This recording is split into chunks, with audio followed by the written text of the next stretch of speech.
бір барып Құран кітапты апарып бере алмайтын мешітке. Ұлдарыңыз қазір осы өзінің аудиториясымен бірге, өзінің оқырмандарымен бірге қаншама жамағатқа намаз оқуға мүмкіндік беріп алған үйін істеп жатыр. Соның ремонтын бітіріп, ертең Құдай қаласа тура. Былай эмоциямызды онша шығармаймыз енді. Единственный ұл ғой бұл енді наследнигіміз.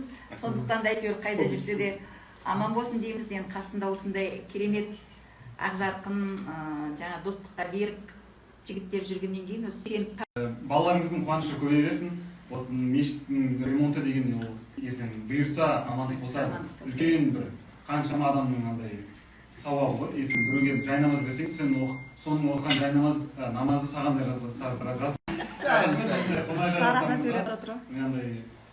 бұлай да ойлаған жоқпын, бағана Маргоның үйіне кірдім, Маргоның үйде үлкен да, слишком үлкен ба, Тараздың үйлерінің бүкілі, или үлкен үйлерге келіп жатып қойды. Мен бір рахмет, көңілдеріңіз кең екен. Осындай дастарханға үлкен рахмет. Барынша бәрін жеп тырысып отыр. Мантыны да, қуырдақты да, қарбызды да, қауынды да, тәттіні де. Мыналардан жедің ба? Қазір көремін.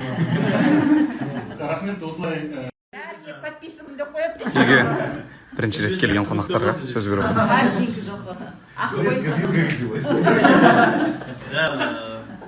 Қазір счет жібереміз.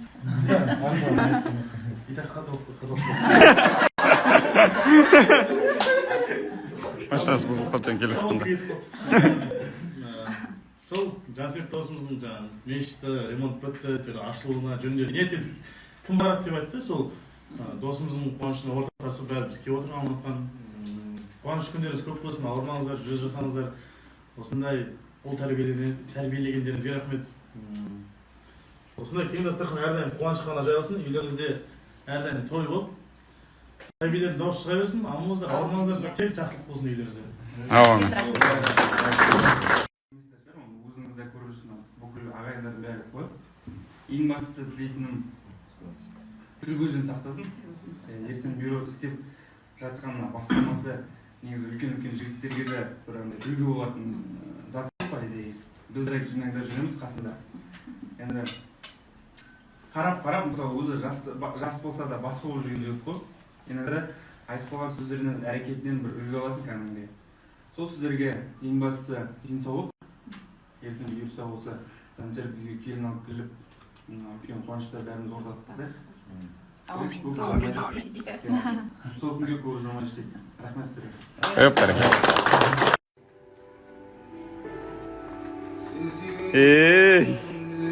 Таразда құрметтеп түнгі сағат 3-те лагымызды ұмытып кетіп сау? Өздері қосылған ба?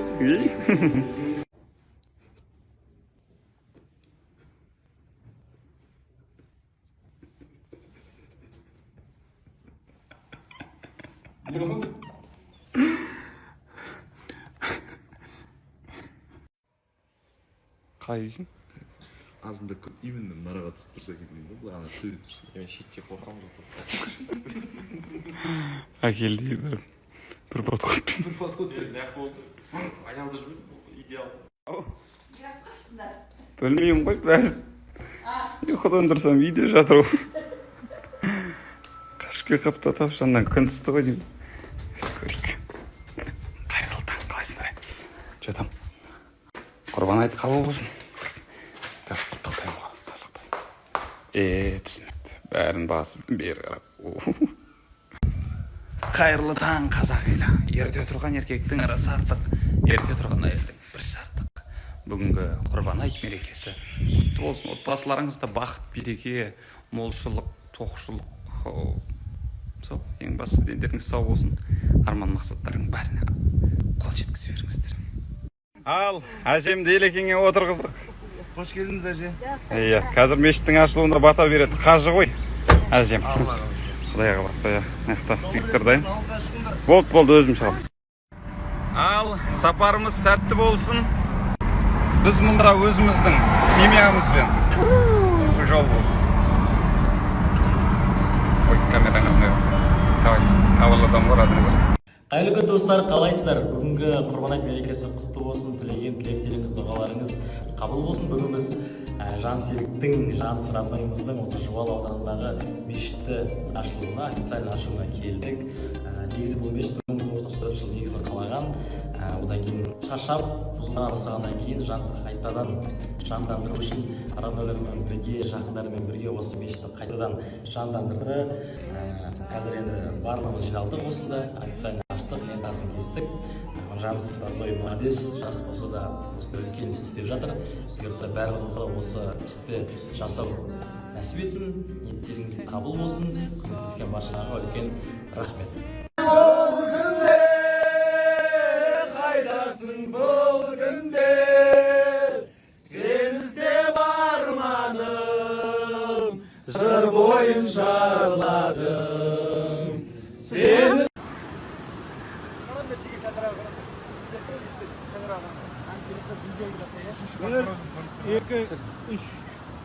Әрине, ассалаумағалейкум, қалайсыздар, не істеп жатсыздар?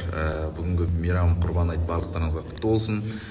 Біз оңтүстіктегі трипіміздің оңтүстікке бірінші аялдамасына келіп тоқтадық. Бұл Жуалы ауданы. Бұл жаққа келген себебіміз Жансерік бауырымыз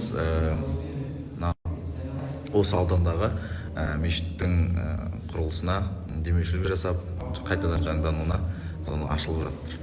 Соны бауырымызды қолдап келіп қалдық. Барлықтарыңызға тағы да мейрам құтты болсын. Күндеріңіз сәтті өтсін. Блогер, журналист, жас кәсіпкер бауырымыз Жансерік Қадырбаев ортамызда.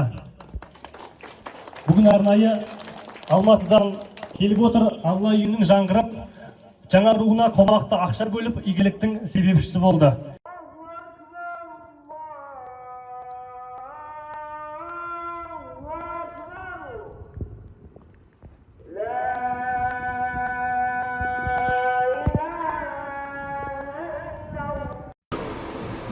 дұрыстап тұр. Күл. Шымкенттеміз ағайын. Шымкенттеміз ағайын. Қош келдік. Күн жамылып келеміз, айсыз ашық аспан. Төбемізде жұлдыздар, үнсіз жымыңдасқан. Бара жатқан зымырап, байқалмайды уақыт. Бұл не деген қуаныш, бұл не деген бақыт. Бара жатқан зымырап, байқалмайды уақыт. Бұл не деген қуаныш, бұл не деген бақыт. Добро пожаловать в Шымкент дейсің ғой. Қалайсың, родной? Ал, роднойлар, келіп, жуынып, кайф болып жатырмыз. Қайырлы кеш баршаңызға. Аллаға шүкірден бастайық. Маңызды тірлікті бітіріп келдік. Мешіттің официальный, жаңағы ресми ашылуына қатысып, үлкен кісілердің, ауыл тұрғындарының алғысын алып, ең бастысы ата-анамыздың разылығын алып келдік. Роднойлар, баршаңызға енді кітап алып, үлес қосқан, сонымен қатар енді кітаптан өзіне керек нәрсені ғана алып қоймай, осындай сауапты іске атсалысқандарыңызға мыңда бір алғыс. Енді оның барлық қазір енді монтаждалып, күшті көп Құдай қаласа салам. Бүгін болмаса ертең, таңертең, қазір Шымкентке келдік, ертең Алла қаласа Түркістанда боламыз. Ал Түркістанда басты болатын себеп өздеріңізге белгілі, келесі стористе айтатын боламын. Негізі триптің планы бойынша бүгін біз Түркістан қаласында болу керек етіміз, бірақ кішкене балалар шаршап тұрғаннан кейін жолға шықпай, ертең шығатын болдық Түркістанға.